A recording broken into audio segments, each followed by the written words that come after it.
Hello, men, and welcome to today's episode of Strong Men, Strong Marriages: How to Make Valentine's Day Great Again. So, but I think this title is funny. I thought about it for a while. I don't know. I don't usually congratulate myself on these titles, but this one I thought was pretty funny. So my name is Mike Fraser, MD. I'm a psychiatrist and marriage coach. Yeah, today we're going to talk about how to make Valentine's Day great, whether you're doing okay in your marriage, but the intimacy isn't quite where you want it, or things are more serious, recovering from infidelity, looking at separation or divorce. You actually can still make Valentine's Day great. We're going to talk about how to do that today. So again, my name is Mike Fraser, MD. I'm a psychiatrist and marriage coach, and I help high-achieving Christian men have more intimate marriages. So some wins from guys in my program, the Strong Men, Strong Marriages program. So guys are having increased emotional and sexual intimacy. This is why guys come in for the most part, is they want a better sex life. They want to have that connection. They want to laugh and have fun again. And guys are doing that. They're doing that every day in the program. Guys are changing old patterns of fighting to generate more connection. They're able to come back from those fights and grow closer because of it. Guys on day 2 of the program are saying they're already starting to feel different towards my wife and my kids. And this is what happens. Things really can change at the speed of thought. So what we teach you to do really is manage your thinking better, which generates different emotions for you, different actions, different intentions. And that in turn immediately makes you start feeling better and makes you more attractive to your wife. One gentleman shared, I knew this course was working when I could serve my wife and not get any responses, but I'd be fine and continue to do things for her because I wanted to be that type of man and not for a response from her. So, man, this is such a big shift and really one of the biggest things. Basically, he stepped out of that mosquito cycle where he's trying to do nice things to get something back. Now, if he doesn't get it back, it didn't matter because that wasn't his intention to get something back. It was just to serve her. So he's already won. He's stronger. He's more attractive for it. And his wife is becoming more attracted to him. Later on in the same message, he shared that things are a lot better in his marriage now because of this shift in large part.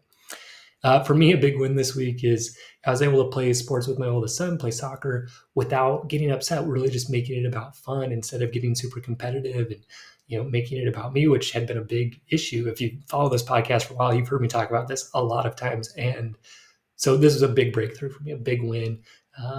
A lot of internal shifts had to happen about my own self-worth, my connection with that and sports and all of that. And just to see this as a time to connect and have fun. For me lately, I'm really focusing on loving, fun, encouraging. That's how I want people to remember me by, especially my family. So I was able to do that. We were able to just have fun. And I was able to be encouraging throughout that instead of mad and all that, which I can get for sure. So we're coming up on Valentine's Day. It's tomorrow when this comes out. So right now you're maybe thinking about, oh man, what should I do? Maybe hopefully you have some plans, but maybe you don't, and you're gonna listen to this last minute, or you're just kind of down like, yeah, tomorrow's Valentine's is gonna be terrible because my relationship's really bad right now. So if things are okay, you might be wondering, what can I do that will make sex more likely tomorrow? How can I make this romantic? How can I set the mood so that she will have sex with me tomorrow? Or maybe you're already upset because you're like, man, sex isn't going to happen, so I'm not even going to do anything. I'm not going to get her flowers, or maybe I'll grab a card on the way home, but I'm not going to make a big deal because I know nothing's going to happen anyway, so what's the point? All right? Maybe you're thinking more that way.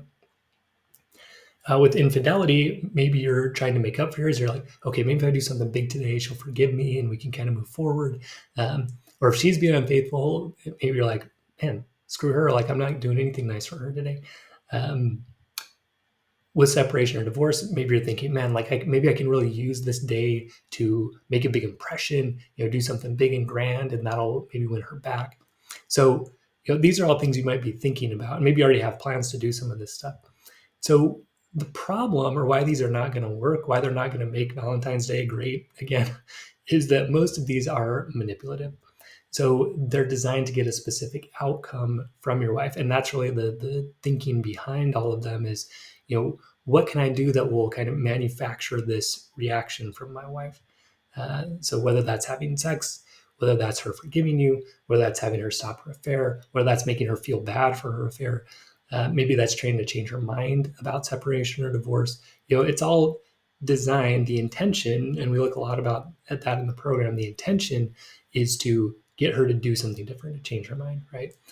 The problem is, if that is your intention, she can pick that up. What I believe and teach and what we really work on in the program is what we communicate to people more than anything else is our feelings and our intentions.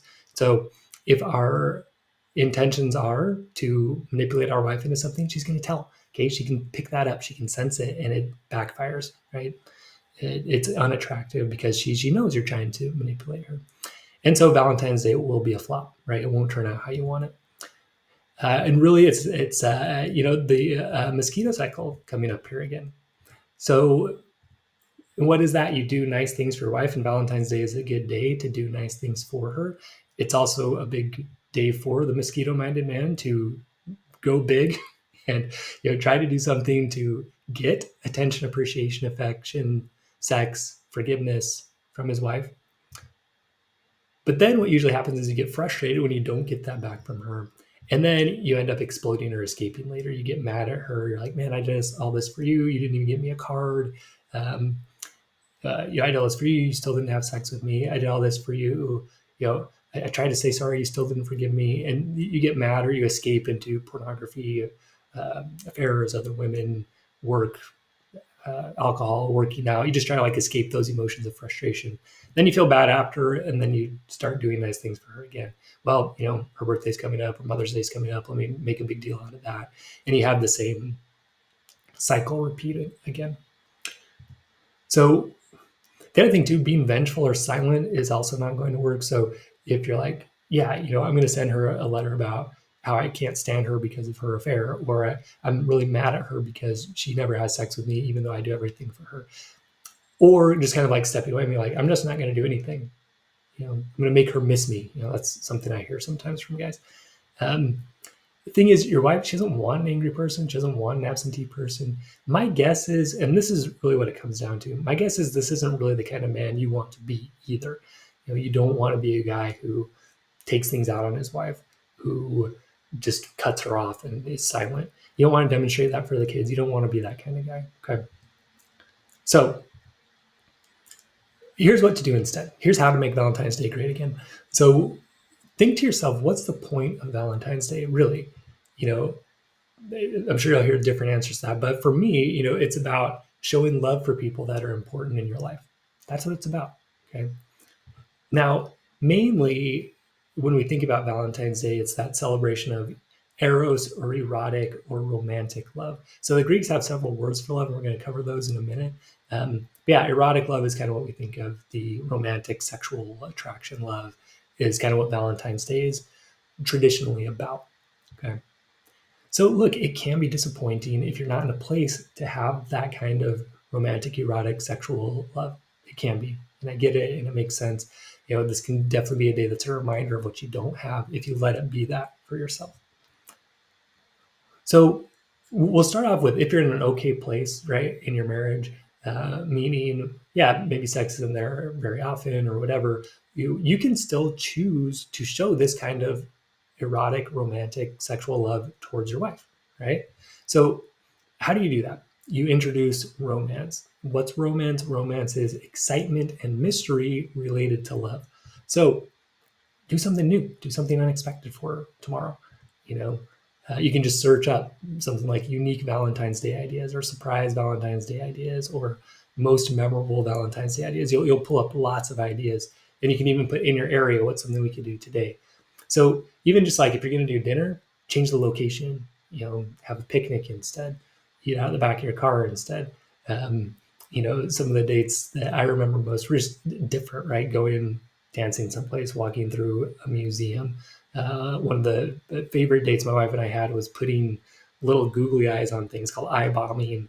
And it's just super funny. We went to Costco, put eyes on a bunch of different stuff. It looked really funny. And then we went back weeks later, it was still on the boxes and stuff. Super funny, but just different, right? Excitement, mystery. That was exciting. We might get caught, right? It was something different. Sending a surprise present, setting up a scavenger hunt. All of that introduces this excitement and mystery that's related to love, right? Now, again, you can do things write things with wrong intention. So you can set this up like, oh man, I hope she has sex with me. I hope she has sex with me, right? Or you can set it up like, hey, I just want to let you know I'm really attracted to you. I think you're beautiful. I want to have sex with you because I think you're amazing, gorgeous, and an amazing person and super attractive, right? You can be in charge of sharing that love with her, even if she's like, I'm not really in the mood, or things have been off for so long, I don't really feel like doing that. That's fine, right? She can respond however she wants, but you can choose to still show that you are attracted to her in that way. Okay, you're in charge of that. You're not in charge of her response. So yeah, just and that's the whole key to all of this, right? Is if we're doing it to make her do something different, we're in trouble because we might get that, we might not. If we're doing it because that's who we want to be, that's the kind of husband we want to be, we want to show our love, which again, like this is what Valentine's Day is really about, showing love for the people that you care about. So you can do that, right? So, like, if you're recovering from infidelity, well, it's not a bad idea either to just show her, no, like I really am attracted to you, and this romantic stuff, I'm sharing it with you. The thing with taking a strong stand and showing erotic interest in your wife, sexual interest in your wife, is it forces intimacy, right? So like if you're recovering from infidelity, you come with this, like just, hey, I love you, I'm attracted to you. She might, in her mind, be like, man, you're probably doing all this for the other girl, right? And it'll bring up some of those things for her. Now your job is to not be like, oh, come on, like, no, you're the special one. Your job is now to listen to her, right? And say, man, yeah, I get it. I'm so sorry I hurt you. And you're right, I did direct this kind of sexual energy somewhere else. And of course that really hurt you. And I'm here for you, right? And so it brings up maybe some difficult emotions for her, but now you know, right? That's real intimacy. Intimacy is knowing and being known. So if you make yourself known, it invites her to make herself known. If you stay hidden, right, that invites her to also stay hidden. And you don't have an intimate marriage. It's not fun. It's not connected. Okay. It's not exciting. So the other option you have, though, is to show love in other ways and other types of love. Right? So the Greeks have different words for love, and we're going to cover a couple of them. So agape, right? So this is the like what we sometimes refer to as unconditional love or God's love for us, charity, the will of good to another, to will the good of another or wanting good for somebody else.